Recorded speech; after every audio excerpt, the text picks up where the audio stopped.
कहानी सुनाते हैं। 3 गो दोस्त था। कितना दोस्त था? 3 गो। तुम्हारी था 3 गो फ्रेंड था। एक का नाम था ज्ञान, दूसरा का नाम था धन, तीसरा का नाम था विश्वास। बहुत दोनों में घनिष्ठ मित्रता हो गया। किस किस में? ज्ञान में, धन में, विश्वास में। उसने सोचा रे अब तो बड़ा हम लोग हो गए हैं, अब तो कई दिन के बाद विवाह शादी होगा तो कहीं हम तो जाना पड़ेगा। तो अपना सबका अब तो मान लो सब दिन एक साथ रहता है थोड़ी आदमी। अभी तुम लोग पढ़ रहा है यहाँ पे, कुछ दिन के बाद 10वां इंटर एग्जाम दे देगा, कहीं और चले जाएगा, कोई कहीं रहेगा, कोई कहीं और रहेगा, कोई दिल्ली चले जाएगा बोरा उठाने के लिए, अलग अलग तरह का काम करेगा। तो वो कहता है 3 आदमी एक दूसरे से बिछड़ रहा था, जा रहा था। कौन सब 3? ज्ञान, धन, विश्वास। तो कहता है रे अपना 3 आदमी बिछड़ने से पहले एगो मीटिंग बनाना चाहिए। एगो मीटिंग, मान लो बिछड़ तो रहे हैं लेकिन फिर कैसे मिलेंगे अपना सब? बिछड़ने के बाद भी कभी मिलने का मन होगा तो कैसे मिलेंगे? तो ज्ञान कहता है सुनो, ज्ञान धन पूछता है ज्ञान से कैसे मिलेंगे आपसे? तो ज्ञान कहता है हमसे मिलने के लिए आप हमको मंदिर में, विद्यालय में हमसे मिल सकते हैं। ज्ञान क्या कहता है दोनों मित्र को? हमसे मिलने के लिए, आप हमसे मिलने के लिए मिलना चाहते हैं तो मंदिर में, विद्यालय में हमसे मिल सकते हैं। ज्ञान कहता है, ज्ञान पूछता है धन से, अरे भाई अब तो हम बता दिए कि हमसे कैसे मिलना है, बिछड़ रहे हैं ना सब आदमी, अब तुम बताओ। धन को कहता है तुम बताओ अब तुमसे हम कैसे मिलेंगे? कहता है कि यार देखो, जो धनिक आदमी है ना उसके पास हम मिल जाएंगे, धनिक आदमी के पास धन हम मिल जाएंगे। तो हमसे मिलना चाहता है ना तू, तो धनिक आदमी के पास जाएगा तो तू हमसे मिल लेगा, हमसे मिलेगा। हमसे मिलने का एक ही रास्ता है, हम धनिक व्यक्ति के पास रहते हैं, जो मेहनत करता है, जो संघर्षशील व्यक्ति होता है उसके पास रहता है, यानी अमीर व्यक्ति के पास हम मिलेंगे। धन क्या कहता है? हम अमीर व्यक्ति के पास मिलेंगे। ज्ञान क्या कहता है? हम विद्यालय में और स्कूल में मिलेंगे, मंदिर में मिलेंगे। ज्ञान कहता है। अब विश्वास कहता है कदरे हम दोनों आदमी तो कहाँ कहाँ मिलेंगे तो बता दिया, तू बड़ा घटिया आदमी है रे, नहीं कुछ बोलता है, चुपचाप मन मटका कर बैठल रहता है, तुम्हारा क्या मन क्या है? उसका विश्वास कहता है पूरे इमोशनल भावना में हम जिससे एक बार बिछड़ जाते हैं उससे दूसरे बार नहीं मिलते हैं। एक बार विश्वास उठ गया तो दूसरे बार, एक बार विश्वास चले जाने से कभी विश्वास लौट के नहीं आता है। क्या? इसीलिए किसी व्यक्ति को किसी के प्रति अगर विश्वास उठ जाएगा तो उसको कितना भी कुछ दे दो, कुछ भी दे दो, उसको विश्वास उस पर नहीं होगा विश्वास। एक बार जो किसी को कोई धोखा दे देगा तो विश्वास होगा वो व्यक्ति पे? नहीं होगा विश्वास। इसीलिए विश्वास कहता है कि मेरे साथ एक बार मतलब छल कपट होने के बाद, धोखाधड़ी होने के बाद हम दोबारा तुम पे विश्वास नहीं करेंगे, ठीक है? सब बिछड़ गया, कहता है वहाँ पे मिलेंगे, ये वहाँ पे मिलेंगे, वो क्या कहता है? हम मिलवे नहीं करेंगे। विश्वास एक बार टूट जाने से विश्वास नहीं जुटता है। झूठ बोल के विश्वास तोड़ने से बेहतर है कि सच बोल के रिश्ता तोड़ दिया जाए। झूठ बोल के विश्वास तोड़ने से बेहतर है कि सच बोल के रिश्ता तोड़ दिया जाए, क्योंकि रिश्ता जुट सकता है लेकिन टूटा हुआ विश्वास कभी नहीं जुट सकता है। इसीलिए झूठ से बच के रहिए, किसी के साथ विश्वासघात मत कीजिए, ठीक है? अपना ज़्यादा बहुमूल्य समय पढ़ाई में व्यतीत कीजिए, ठीक है? चाणक्य ने कहा था व्यक्ति जैसा सोचता है वैसा ही बन जाता है। तो समझ में आ गया? तीनों, अगर एक बार कोई धोखा देता है तो उसका गलती है, अगर बार बार धोखा देता है तो उसका गलती नहीं है, तुम्हारा गलती है, तुमने उसको मौका दिया इसीलिए धोखा दिया। वो क्या?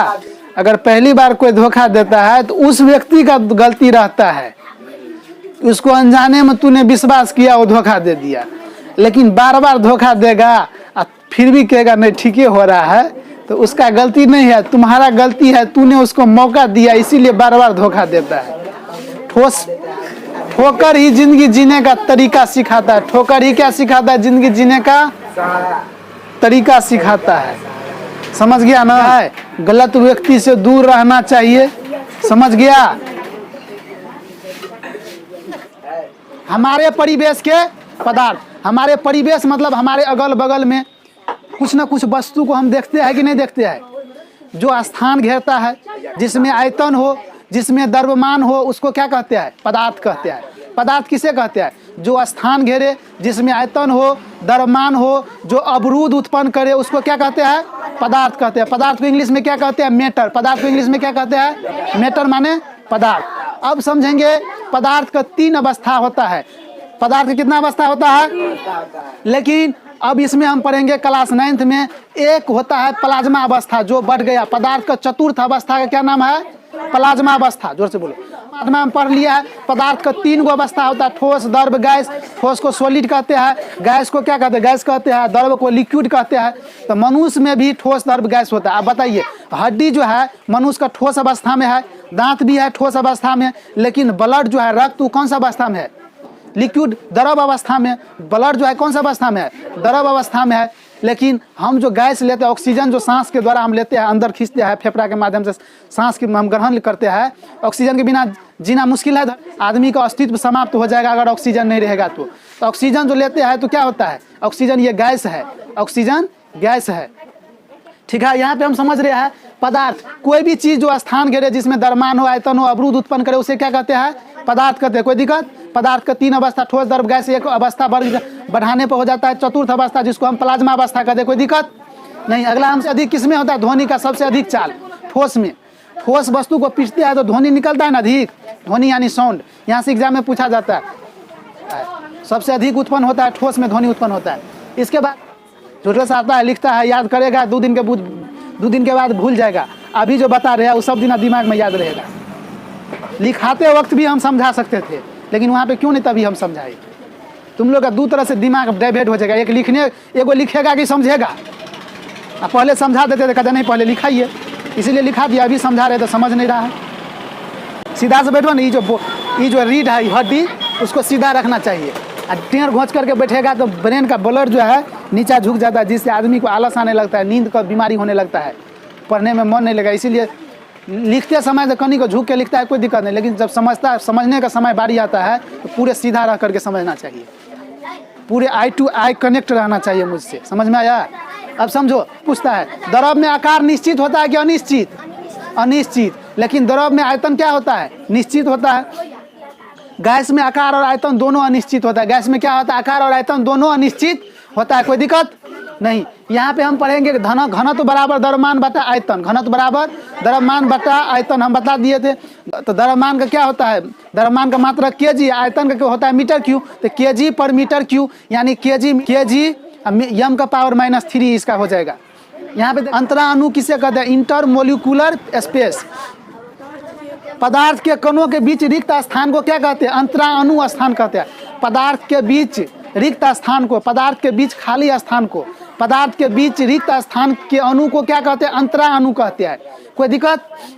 ठोस और गैस दोनों रूप में पाया जाता है। क्या सब? अमोनियम क्लोराइड, नेफ्थिलीन और क्या है? कपूर। कपूर ये सब क्या होता है? ठोस। द्रव क्या होता है? असंपीडीय होता है। ठोस द्रव क्या होता है? असंपीडीय पूछेगा। ठोस गैस पदार्थ क्या होता है? संपीडीय होता है। कोई दिक्कत? किसी ठोस पदार्थ बिना द्रव की अवस्था में गए सीधे वाष्प में बदल जाता है, उसको क्या कहते हैं? ऊर्ध्वपातन कहते हैं। क्या कहते हैं उसको? ऊर्ध्वपातन कहते हैं। कोई भी पदार्थ तन कहते हैं, जैसे कपूर, नेफ्थिलीन और क्या है? बर्फ, ये सब है ना। 5 से 6 लीटर ब्लड रहता है स्वस्थ मनुष्य के शरीर में। स्वस्थ 70% लगभग में समझो। पानी कितना रहता है? 70%। मनुष्य का हृदय 1 मिनट में कितना बार धड़कता है? 72 बार। कितना बार? मनुष्य का हृदय यानी कोष्ठक कितने भागों में विभक्त होता है? 4 भागों में। दायां अलिंद, बायां अलिंद, दायां नीलाय, बायां नीलाय बता दिए थे। चलिए आगे।